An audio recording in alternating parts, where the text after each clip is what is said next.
शरीर ऐसा दे दिया, हम कर्म करे बिना इसको सुरक्षित रख नहीं सकते। फिर हमने ऐसी परंपराएं बना ली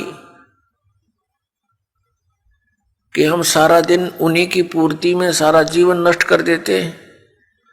बढ़िया मकान हो, पुत्री का विवाह करना पड़ेगा, बहुत घना पैसा लगाना पड़ेगा। ये हमारी भूल और अज्ञानता का कारण है। पुत्र के विवाह में हम दहेज लेते हैं, पुत्री के विवाह में हम देते हैं, तो ये क्या वस्तु है? अज्ञानता का कारण है। हम किसी का धन लेते हैं, हम उसके ऋणी हो गए, और हम देते हैं तो भगवान के दोषी हो गए। तो इसलिए हमने न तो दहेज अब लेना है और ना ही देना है। ये कोई प्रतिबंध नहीं होता। इस तत्व ज्ञान से आप परिचित होकर इससे अपने आप हटोगे। परमात्मा कहते हैं तुमने उस दरगाह का महल नहीं देखा, तुमने उस परमात्मा के स्थान का, उस जहां पर ये हिसाब किताब होता है, उस दरगाह का वो स्थान, वो न्यायालय नहीं देखा यहाँ का, और धर्मराज के तिल तिल का लेखा। तो पुण्यात्मा, जब आप इस तत्व ज्ञान से परिचित हो जाओगे, आपको दूसरे का पैसा विष दिखाई देगा, विष। लेकिन अनजान बालक तो विष को भी खा जाते हैं, भले ही मर जाए, क्योंकि उनको पता ही नहीं है कितना खतरनाक है, कितना डेंजरस है। तो ज्ञान से ही पता होता है। अब इस ज्ञान से आपको ये दास परिपूर्ण करना चाहता है,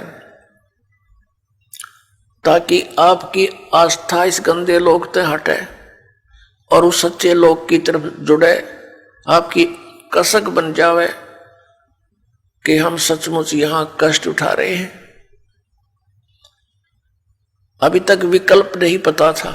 जिन महापुरुषों को परमात्मा आकर मिले, उन्होंने बहुत प्रचार किया, जनता को समझाने की चेष्टा की। जैसे धर्मदास जी ने पहले तो स्वयं ही नहीं माना था, जब परमात्मा का ज्ञान हुआ समर्पित हो गए, फिर अन्य हिंदू समाज ने किसी ने स्वीकार नहीं करी उनकी बात। और पहले वो बहुत अच्छे प्रभाव रखते थे, धनी व्यक्ति थे, बहुत से लोग उससे प्रभावित थे। और जब मालिक के समर्पण हुए, इस तत्व ज्ञान को की चर्चा करने लगे, तो सब उल्टे हट गए। ऐसे ही आदरणीय गरीबदास साहिब जी को परमात्मा मिले, सचखंड लेकर गए, फिर वापस छोड़ा। उन्होंने परमात्मा की महिमा का गुणगान शुरू किया, तो उनको बावड़ा कहने लगे, मेंटल, क्यों? तो मेंटल हो गया। तो पुण्यात्मा, ऐसे ही आदरणीय नानक साहिब जी को परमात्मा मिले, सचखंड लेकर गए। 3 दिन तक ऊपर के सब सारी व्यवस्था से परिचित करवाए, अपनी स्थिति से परिचित करवाए, और वापस छोड़ दिए। उन्होंने 12 वर्ष तक दूर दूर देश तक बड़े बड़े सिद्धों और महात्माओं के साथ गोष्ठी की, तत्व ज्ञान के बारे में जानकारी देने की चेष्टा की, लेकिन उनके गले वह बात उतरी नहीं। कारण क्या रहा कि हम अशिक्षित थे और हमने उन अज्ञानी ऋषि महर्षियों को पूर्ण मान रखा था। इसलिए हमारे हृदय में उन महापुरुषों की बातें नहीं समाई, जो हमारी सिंपल लैंग्वेज में हमें ये अनमोल ज्ञान देना चाहते थे।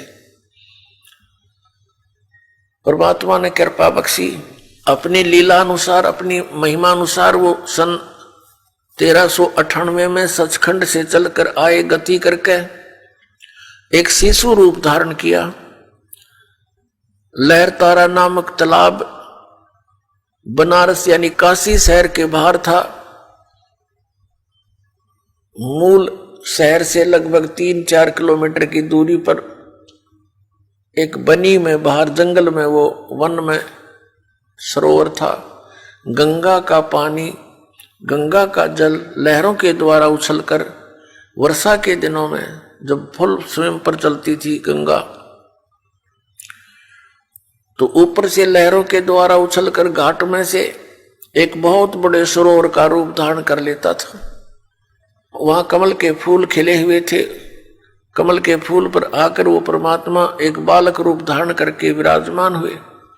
वहां से एक नीरू नामक जुलाहा उठा कर ले गया। वो अपनी पत्नी सहित स्नान करने के लिए वहां जाया करता था।